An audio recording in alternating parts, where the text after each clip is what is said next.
Hi everyone, this is Denora Gatacho, the Executive Director of Generation Citizen New York. Thank you for signing up to be a judge at Generation Citizen's Fall 2016 Civics Day and for taking time to view this webinar. I promise to be brief and respect your time. I have two goals for this webinar. First, for those of you who are new to Generation Citizen, I will contextualize our mission and explain why we do this work. Second, I will provide you with an overview of what to expect on Civics Day and some tips for how to be an effective, compassionate, and engaging Civics Day judge. So who is Generation Citizen? We are a 6-year-old, national, nonpartisan, nonprofit organization whose mission in layman's terms is to get civics back into classrooms nationwide in an effective, action-oriented way. Our goal is to get young people to be lifelong, active citizens who are shepherding our democracy forward. So here's the problem. Our democracy is broken. Why does that matter? It matters because democracy depends on political participation, but Americans, specifically young Americans, are turning away from politics. While this slide is based on statistics from 2012, and voter turnout increased slightly in 2016, it didn't increase enough to move us to the front of the line with respect to voter participation. So as you can see, America has a turnout problem, which means that politics is broken. The answer is not to disengage, however. We must re-engage, and we must teach young people how to be politically active. At Generation Citizen, we believe that young people want to make a difference, but they don't believe that politics is the way to do so. Only about half of the eligible population of young people actually voted in the 2016 election. And in this post-election moment, it is key to re-engage young people in the political process. We must show young people that politics is more than the presidential election, that real political change starts at the local level, and that everyone can be a change maker. Here's the current state of affairs with civics education. Effective civics education is history in America. Either traditional civics is ineffective, or civics has been pushed out of the schools entirely. Moreover, what we know is that students in low-income schools are half as likely to study how laws are made and 30% less likely to report having experiences with debates or panel discussions in social studies classes. This reality has been coined as the civic engagement gap. To lead change, we must first teach it. Our program is analogous to a driver's ed for civics. We don't let new drivers go drive without training them first. So why do we think that if we want young people to be active citizens, they don't need similar training? But when I say action civics, I want to be clear. This is not Schoolhouse Rock. I'm just a bill on Capitol Hill. Okay, I'll stop because I can't sing. But this slide explains what happens in our classrooms over the course of a 10-week semester. Our student volunteers, aka democracy coaches, work with teachers and their classes to learn how democracy works and utilize government by taking action on important community issues. Students learn by doing. So step 1, students debate and build consensus around an issue that personally affects them. Step 2, students analyze the underlying root causes of the selected issue and collaborate with democracy coaches and teachers to develop an action plan. Step 3, students put their plans into action and participate in Civics Day, presenting their action plans and preliminary outcomes to public officials, fellow Generation Citizen classes, and community members. This culminates with Civics Day. I've got another analogy. Civics Day is a science fair for civics. Hopefully that immediately takes you back to elementary and middle school, but not, because now you get to be the judge.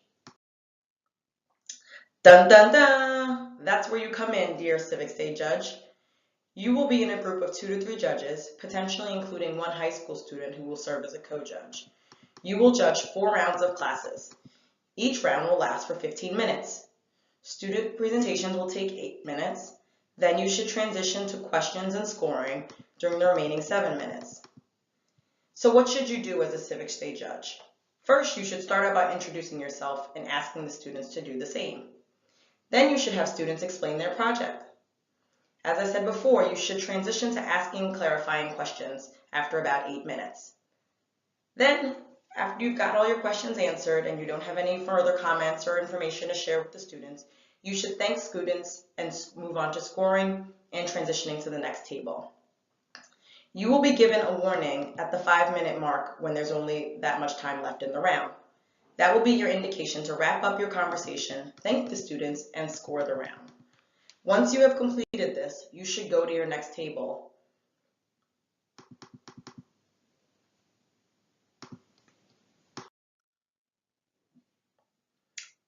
You will grade presentations based on the 5 categories displayed on screen, which you can also find in the judge rubric that you recently received.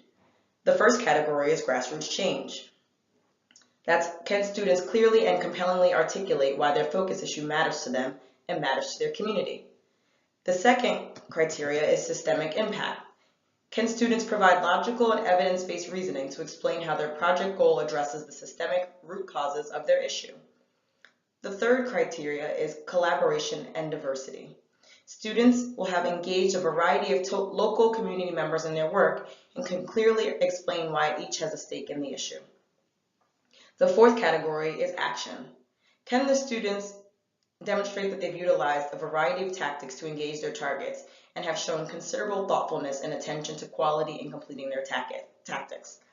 And the fifth category is open-mindedness. Students can thoughtfully reflect on the Generation Citizen process and connect their Generation Citizen experiences with future implications and possibilities. For each category, you are asked to rank the presentation on a scale of 1 to 4, with 1 for a presentation that demonstrates minimal effort and a 4 for an exceptional presentation. The judge rubric contains suggested questions to jumpstart your engagement with the students. I want to take a second to remind you that when you are judging the students, you should keep in mind that you are interacting with 12 to 18-year-olds from diverse backgrounds. Many of them do not have experience presenting to adults, except at home or in a classroom setting. I hope that your scoring and engagement takes into consideration these important factors. What happens to your scores after judging, you might be wondering? They are tabulated by the New York City program team, and the class with the highest score in each category will receive an award during the second portion of the program.